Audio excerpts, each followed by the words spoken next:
Hi, everybody. Thank you for your patience. Yes, some days I'm here like a bad rash, all over and on top of everything, and other times when you expect me to be here, I'm nowhere to be found. Quite frankly, my friends, I felt like something the cat dragged in backwards on Saturday. Not only did I not feel too bright, but I barely slept. Akira, or Yellow Dog, was vomiting on and off all night. 11 o'clock, 2 o'clock, 3 o'clock, and again at 5 a.m. Haley, the red dog, has a terrible ear infection again, and if she wasn't scratching, she was shaking her head. Dragon Man had to be at a neighbouring school for a chess tournament, and his mom is not home. After I dropped him off, I made the rounds to the grocery store, the pharmacy, and the vet before I could come home. I'd barely taken 2 painkillers, or Dragon Man phoned to tell me that he was done, I could fetch him. Then it was a rush for an early lunch because he had to be back at school an hour and a half later, as he was the school's mascot at a big rugby match. Luckily, thank God for small mercies, the teacher offered to come fetch him and bring him back. Haley is responding well to her medicine, but Akira is still vomiting on and off. As I'm putting this together, I'm boiling chicken and rice and praying that it will stay in. I can't clean up anymore. It is now a bit much, and if this persists, she will have to go back to the vet, and he will likely book her in to try and find the cause. Please pray with me that it will clear up by Monday. I think I've had enough setback and drama for 1 month. Anyway, during breaks and a couple of dull seconds, I was able to go look at what Harry and Meghan were up to. But quite frankly, my friends, I was far more interested in William's trip and visit to the Isle of Scilly. As a teenager or young adult, there were 2 places on earth I wanted to visit: Limerick in Ireland and the Isle of Scilly. I've been to Limerick by now, but never made it to the Isle of Scilly. Anyway, as a result of my interest, I have been conversing with 2 people who live there, or I did years ago, and interestingly, they were not too happy with the then Prince Charles and the Duchy of Cornwall's management of the Isle. We discussed some of the issues, and I saw a few minutes and notes on meetings with the Duchy, and some of the things were really atrocious. More feudal landlord style than caretaker. I really hope William will dance to a different tune, and I hope he will reconsider some of those leasehold clauses. Some of it is so outdated. Yes, truly feudal landlord style instead of a healthy partnership. But watching William interacting with the people and his enjoyment of just being there gives me hope that he will do what is right by the people.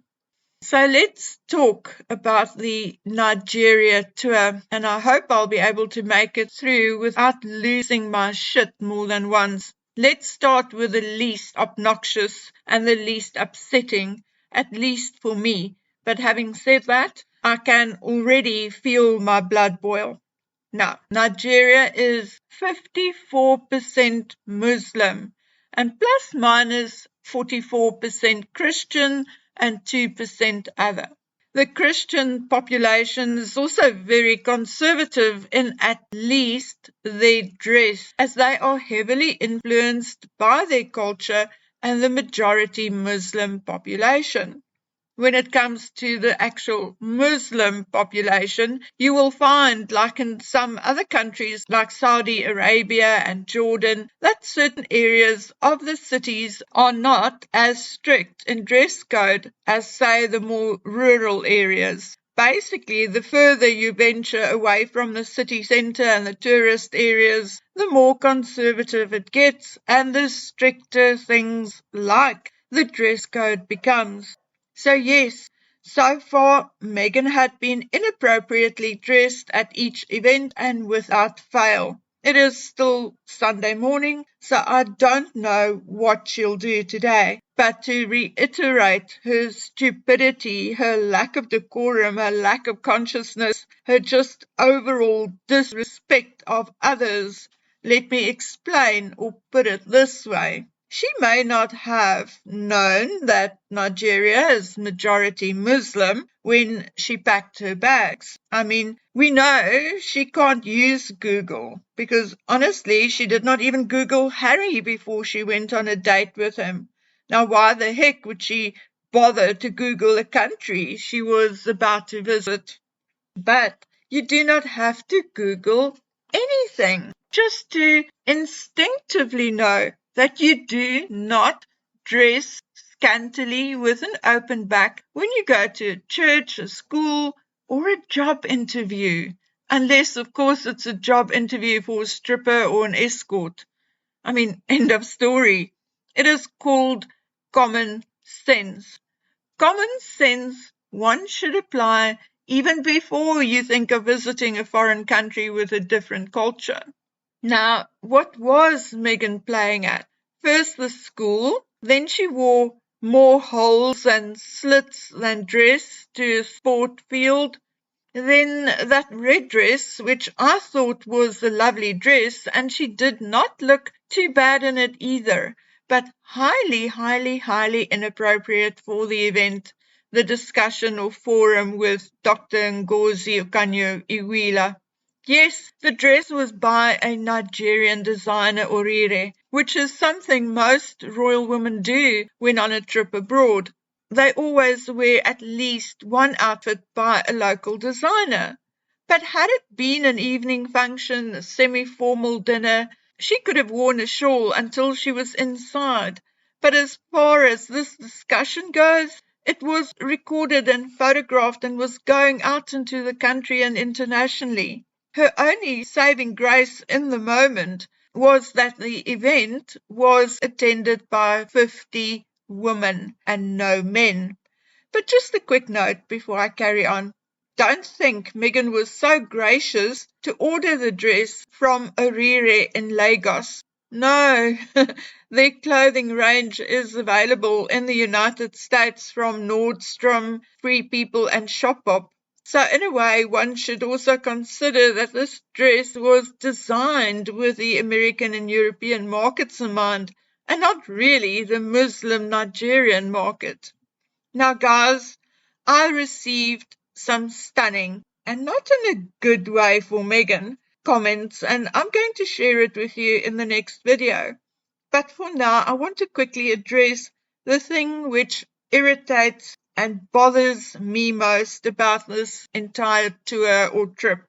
This trip by Harry and Meghan to Nigeria has now been hailed as a private trip, a tour to promote and discuss Invictus, and a tour to discuss and promote mental health.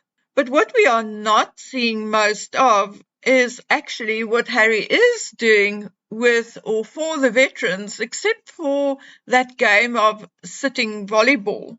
The media was also not allowed into the military hospital. The only photographer allowed in was Misan Hariman, who, as you know, is Nigerian, and Megan's favorite Photoshopper photographer. So we did see a few posed pictures of Harry and some healthy-looking guys holding hands and hugging. But, what we are constantly seeing is Megan. 3 clothing changes in one day. What we are constantly reading and listening to is Megan and her BS. On stage with Dr. Ngozi, Megan talked about discovering and uncovering her Nigerian heritage. And Dr. Ngozi and whoever else the other woman was, I mean, I get so angry that I don't even care to find out. But anyway, they were sitting there, smiling, indulging this train wreck of a lying ex-Soho House merchandise. It angers me because Megan is making educated, beautiful, intelligent women look stupid because they allow her to. I mean, stop it, stop it, stop it. Don't allow her to make you look like cardboard cutouts of yourself. Meghan is not N-O-T in capital letters, exclamation mark, exclamation mark. She is not 43% Nigerian. I mean, I would be surprised if she is 1, 2, or 3%. I don't know how many times I have to post and repost and post again Doria Ragland's Ancestry over and over again before mainstream media will actually publish an article stating Meghan Markle is not N-O-T exclamation mark Nigerian. Oh, for Pete's sakes, even dumber. There is no ethnicity such as Nigerian. The ethnicities of Nigeria are, for example, Igbo, Yoruba, Hausa, Fula. So which one is it, Meghan? What are you? Come on, mainstream media. If she won't tell us, why don't you? You are supporting a narrative, so tell us. Is she Igbo or Yoruba? Nigerian is not an ethnicity, you dumb twat. As for Thomas Markle, Meghan's father, he's from German descent, and his ancestors, formerly called Merkel, moved from the French-German border to the United States in the 17th century. Among Thomas Markle's other ancestors are settlers from English, Dutch, and Irish descent. Now let me explain something new which I discovered about dear darling Doria Ragland. Do you know where the surname Ragland comes from? Ragland was indeed the surname of a Methodist slave owner, William Ragland, who immigrated from Cornwall in England to America and then settled in Virginia, North Carolina. Now, Doria's first identifiable African-American ancestor was Richard Ragland, born in 1830 in Jonesboro, Georgia. Well, there are many reasons how Richard could have ended up with the surname Ragland. Slaves often took on the surnames of their owners. So that could have been the case with Richard's parents. But as Richard was born in Jonesboro, Georgia, and William Ragland settled in Virginia, I think there is a good chance that William Ragland was the baby daddy, and the mommy was sent away to give birth. Today in modern America, you will find William Ragland, Samuel Ragland, and Richard Ragland of all shapes and sizes and colours. Many white William Raglands calling themselves Bill, etc. And then my dear friends, Richard Ragland, the same one born in Jonesboro, had a son called Steve, or at least one of his sons were called Steve. And guess who he made babies with? With a young woman called Texie Hendricks, a white, well, she looked white, she was classified white, young woman. Now, I don't care what your skin color is or who your ancestors are, and nor do I really care what Meghan's true color is and who her ancestors are. But what I do care about is the lie. I care about the lie because, number one, it is getting her attention and publicity, and number two, it is earning her money. She is using the lie in the exact same way she is using her British titles, and for the exact same reason. And every single person, journalist, politician, academic, and royal who is not calling her out on a lie is complicit in what Meghan is doing.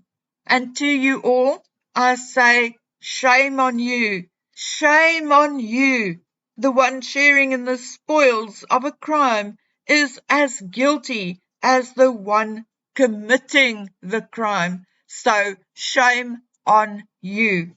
So to all Nigerians, particularly the women, Meghan Markle is not your sister, and Nigeria is not her home unless she legally immigrates there, in which case you're welcome. You can have her and her drug-taking husband.